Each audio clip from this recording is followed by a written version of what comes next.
London, late September 1986. Inside the newsroom of one of Britain's most influential newspapers, journalists are preparing a story capable of triggering an international scandal.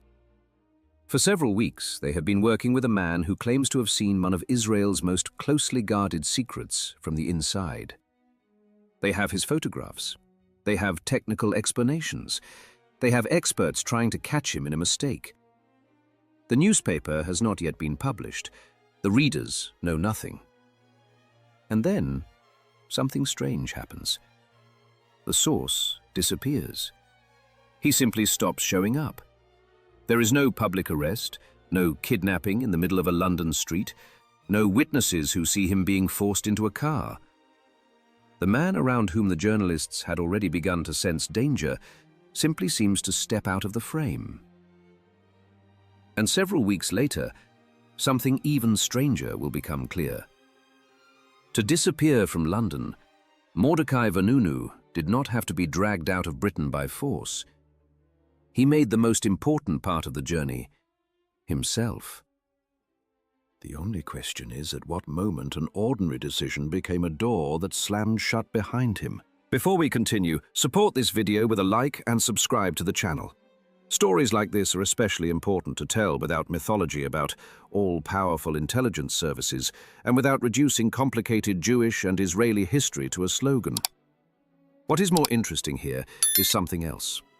How real people make decisions under pressure, and how one such decision can sometimes become irreversible. To understand why the hunt for Vanunu began at all, we need to leave London behind and return to the Negev desert, to a facility near the city of Dimona. Mordecai Vanunu grew up in a family of Moroccan Jews who moved to Israel in 1963. In the second half of the 1970s, he began working at Israel's Nuclear Research Center in the Negev and remained there for nearly a decade. He was not a senior figure in the program, and he was not someone with access to every nuclear secret of the state. He was a technician. But his work gave him access to parts of the facility and to processes that allowed him to see far more than an ordinary citizen ever could. Before leaving his job, Vanunu secretly took dozens of photographs inside the facility. That matters. He was not simply telling journalists a story from memory. He had visual evidence. Photographs of equipment and rooms could be compared with his explanations. That was precisely why Vanunu's story presented such a serious problem. It was possible to verify more than just his words. After being dismissed, he left Israel, traveled through Asia, and eventually arrived in Australia.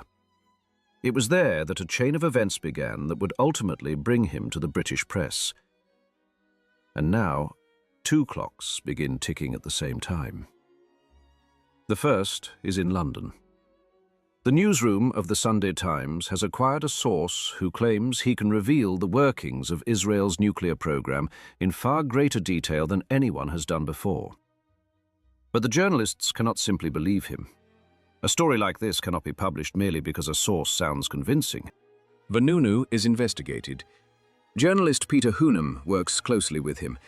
His claims are examined by specialists, including British nuclear weapons researcher Frank Barnaby. According to the Sunday Times' own account, the newspaper spent several weeks analyzing Vanunu's testimony in detail and deliberately searching for technical inconsistencies. His background is checked as well. Did he really work at Dimona? Could he actually have seen what he described? Did the photographs match the technical details? The newspaper is preparing to place its reputation behind a story whose consequences are impossible to predict. But at the same time, a second clock has begun ticking. In Israel, authorities learn that a former employee of the nuclear facility is talking to foreign journalists, and the stakes are enormous. For decades, Israel had maintained a policy of nuclear ambiguity, neither confirming nor denying possession of nuclear weapons. It was a deliberately maintained state policy, and it remained in place even after the Vanunu affair. So the problem was not merely one former technician. The problem was the material he had carried beyond the boundaries of the facility. And now, two parallel investigations begin. London asks, is Vanunu telling the truth? The Israeli side has to determine what exactly has he already revealed. London compares photographs. Israel tries to establish the scale of the leak. London works with experts. Israeli intelligence searches for the man himself. Two lines are moving toward one another, and one of them has to arrive first. But even once Vanunu is located, an unexpected problem appears. He is in Britain. At first glance, it might seem that once an intelligence service knows where its target is, the difficult part is over. In reality, it is only beginning. Vanunu is staying close to journalists from a major British newspaper. His disappearance could attract attention immediately. An operation on British soil risks turning a covert action into a diplomatic crisis.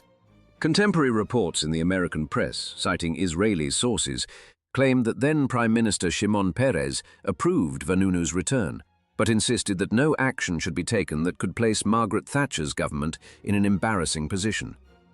Israel later emphasized that British law had not been violated. That is why it is important to separate the established outcome from the internal details of how the operation was planned. No complete official account of that planning has ever been published. But the basic problem is obvious. The target has been found. Taking him where he currently is would be extraordinarily risky. So the man has to be moved, not tied up, not hidden in the trunk of a car, preferably in such a way that British police never have a crime scene on British territory at all. And this is where the corridor begins to narrow. At first, Vanunu had almost the entire world. Australia, then London, hotels, newsrooms, streets, the ability to leave, the ability to return, the ability to speak to anyone he wanted. The newspaper tried to keep its source away from unnecessary attention, but journalist Peter Hunam later recalled that Vanunu had grown tired of waiting. The verification process dragged on. The newsroom could not literally keep an adult man locked away, and Vanunu continued going out into the city. And this is the deeply human part of the story. Vanunu is sometimes portrayed as a man destroyed by his own stupidity. That explanation is too convenient. He certainly understood that he was revealing sensitive information. He knew that his story was dangerous. But knowing there is a potential threat does not turn someone into a professional counterintelligence officer. He continued living ordinary human days, waiting, walking, talking, growing tired of journalists, wanting freedom from their supervision, wanting human contact. An intelligence operation does not always require discovering some extraordinary weakness. Sometimes it is enough to understand an ordinary human need. We've reached the halfway point of this story. And now the central question becomes much more precise. Not, how do you kidnap Vanunu, but how do you persuade a man to voluntarily leave the one country where seizing him creates too many political problems? If you are interested in stories where intelligence operations are examined not as legends, but as chains of human decisions, let me know in the comments, leave a like, and subscribe. Because this is the moment when a woman enters Vanunu's life. He knows her as Cindy. To him, she appears to be an American tourist. She does not approach him with threats. She does not show an identification card. She does not talk about national security. According to later journalistic reconstructions, they met in London and then began seeing each other again. Peter Hunam later said that he warned Vanunu about the possibility of a setup after hearing about the new woman in his life. But imagine the situation from Vanunu's perspective. The newspaper is surrounded by politics. The nuclear story is surrounded by politics. Israel surrounds his past. And suddenly there is someone who, at least outwardly, seems to belong to none of those systems. A walk, a conversation, another meeting, interest, ordinary city life. Every individual episode appears far too small to look like part of a state operation. Only much later would it become clear that Cindy was not a random tourist. Journalists identified her as Cheryl Bentov, née Hanin, who was linked to Mossad. After the affair, reporters located her first in Israel and later in the United States. But that knowledge belongs to the future. Vanunu does not have it in London. And this is the dramatic mechanism at the center of the entire operation. The viewer now knows more than the target does, but still does not know the most important thing. What exactly is Cindy supposed to do? Obtain documents? Extract another secret? Convince Vanunu to meet someone? No. Her task turns out to be both much simpler and much more important. He has to take the next step himself. That is why the main weapon in this story is not a pistol, not a drug, not a car, not a ship. The most important resource is his willingness to keep moving.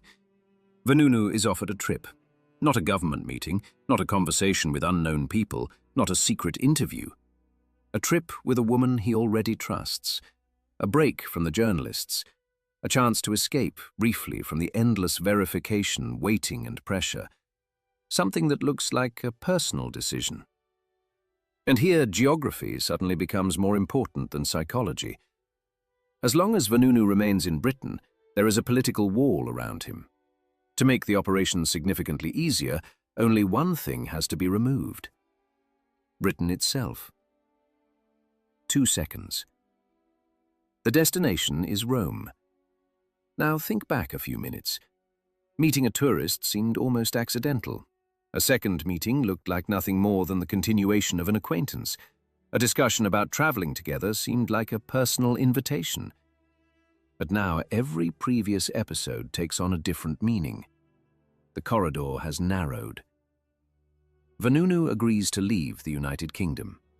The airport, check-in, passport, boarding pass. He can still change his mind, turn around, call the journalists, refuse to board the plane. But nothing around him looks like the moment of a kidnapping. That is the central paradox. The most important door in this story is not locked from the outside by an intelligence officer.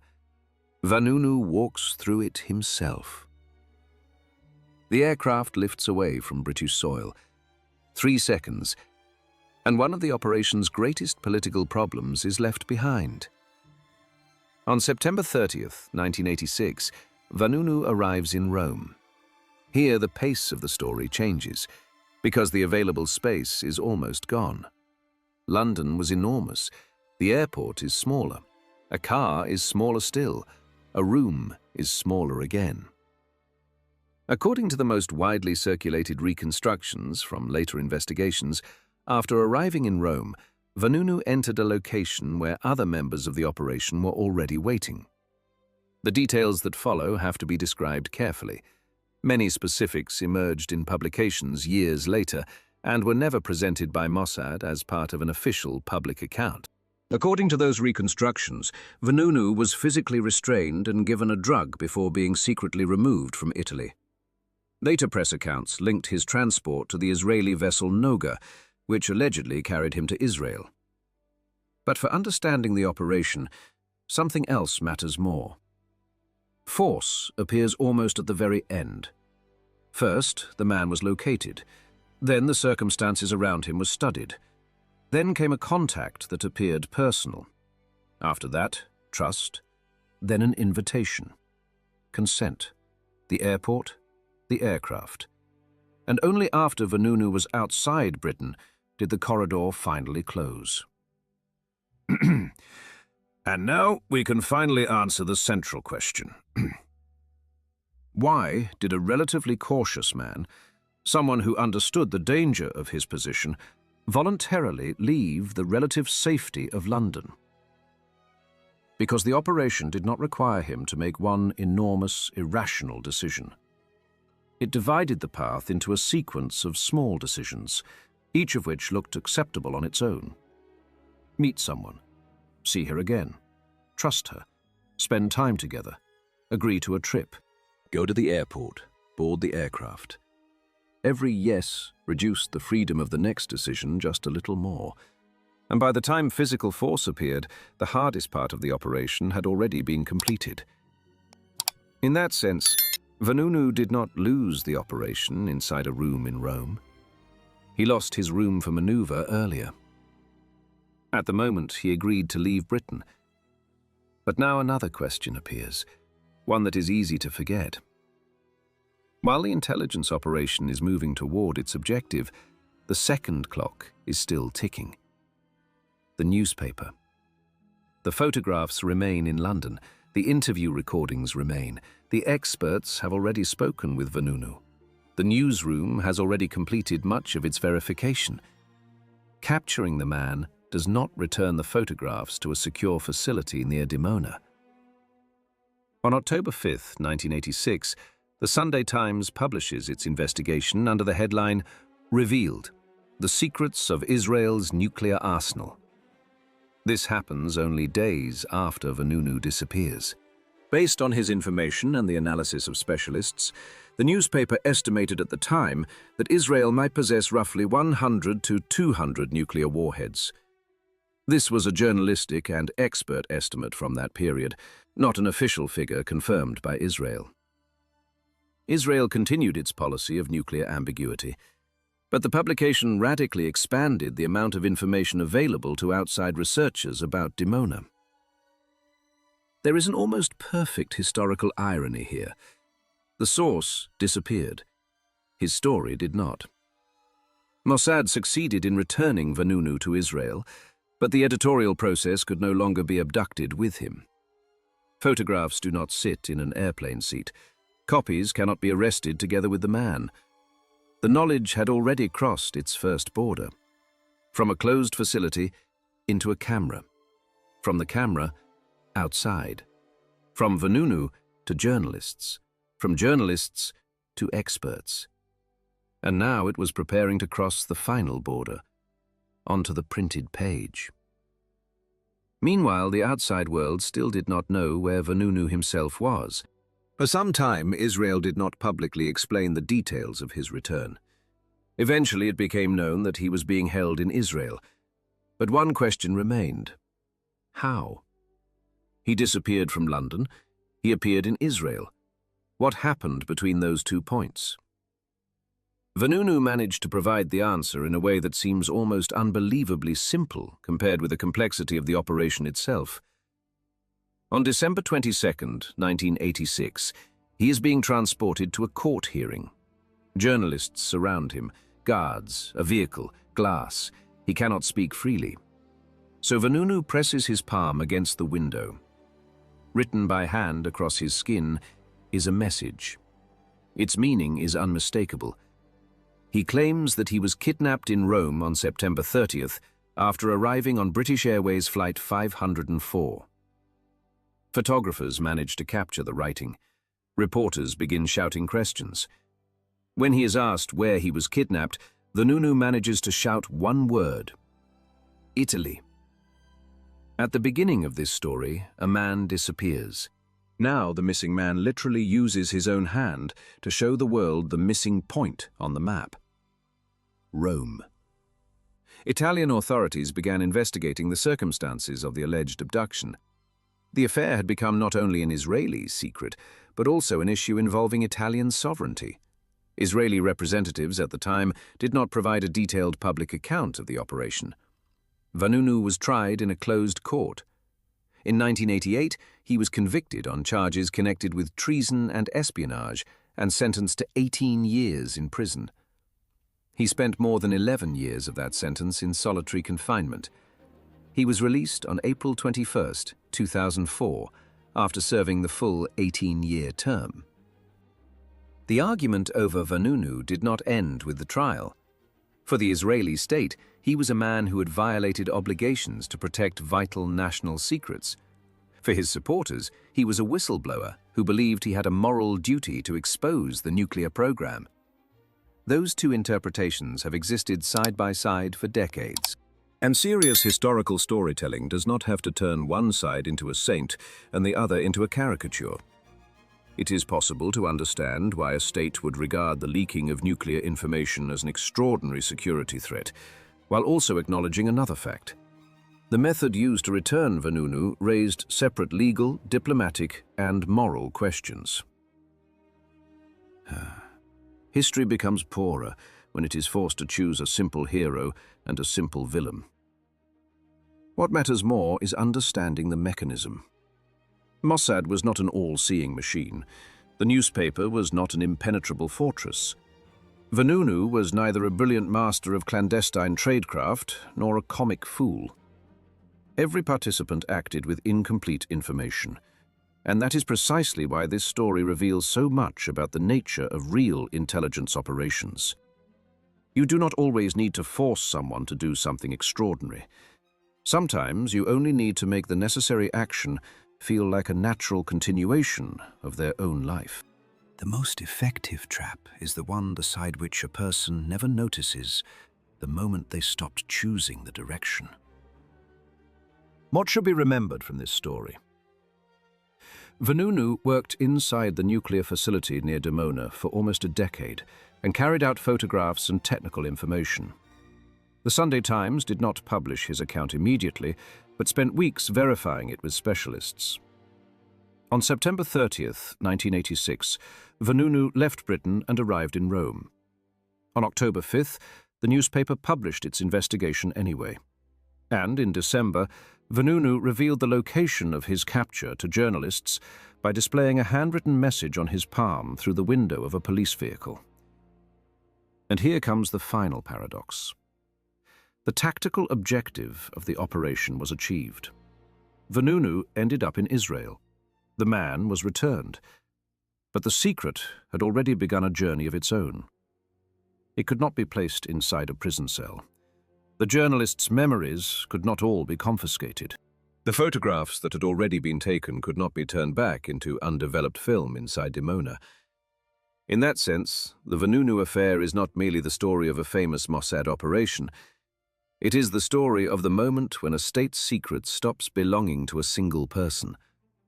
Once information has passed through enough hands, crossed enough borders, and been copied enough times, capturing the source no longer means capturing the information itself. Mossad got the man. The Sunday Times got the story. And the world received information that Israel had no intention of officially confirming.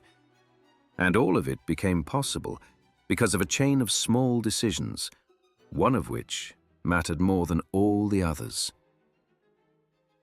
Not the meeting, not the room, not the drug, not the ship. The most important door was the plane out of Britain. Because as long as Vanunu remained in London, the corridor still had an exit.